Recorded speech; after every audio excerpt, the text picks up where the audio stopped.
જય હિન્દ, વંદે માતરમ. વિશાલભાઈની એક કોમેન્ટ છે કે સર ટ્રેલિંગની અંદર પગાર મળે કે?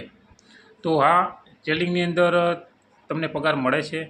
તમે જ્યારે પરીક્ષા પાસ કરો છો અને તમે જ્યારે તમારા જિલ્લામાં જે જગ્યાએ તમને પોસ્ટિંગ આપવામાં આવે છે ત્યાં તમે જ્યારે હાજર થાવ છો તે દિવસથી જ તમારો પગાર તમારા એકાઉન્ટની અંદર જમા થવા લાગે છે.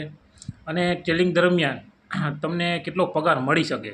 તો ટ્રેલિંગની અંદર અત્યારે જે પગાર ચૂકવવામાં આવે છે 30,000ની આજુબાજુ તમારો ટ્રેલિંગની અંદર પગાર હોય છે.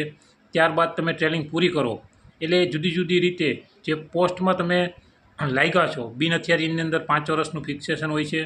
ત્યારબાદ જે SRPF હોય છે તે ફૂલ પગારની અંદર ટ્રેનિંગ બાદ આવી જાય છે. આ ઉપરાંત તમે જ્યારે કોઈ બંદોબસ્તની અંદર બહાર જવાનું થાય છે, કોઈ VIP બંદોબસ્તની અંદર જવાનું થાય છે અથવા કોઈ પણ રથયાત્રાના બંદોબસ્તની અંદર જવાનું થાય છે ત્યારે તમને એક્સ્ટ્રા ટી આપવામાં આવે છે.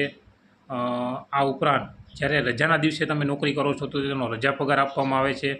એટલે આમ કુલ મળીને તમારો 30,000 જે ટ્રેનિંગ દરમિયાનનો પગાર હતો એમાં વધારો થાય છે. એટલે જે આ પ્રશ્ન પૂછવામાં આવ્યો હતો તો એનો જવાબ છે કે આ ટ્રેનિંગની અંદર તમને પગાર સરકાર દ્વારા ચૂકવવામાં આવે છે. તો આ જે કોઈને કોઈ પ્રશ્ન હોય તો કોમેન્ટ કરજો. અને આવા નાના નાના પ્રશ્ન ગામડાના છેવાડાના જે વ્યક્તિ તૈયારી કરી રહ્યો છે તેના સુધી પહોંચાડજો. લાઈક કરજો, કોમેન્ટ કરજો.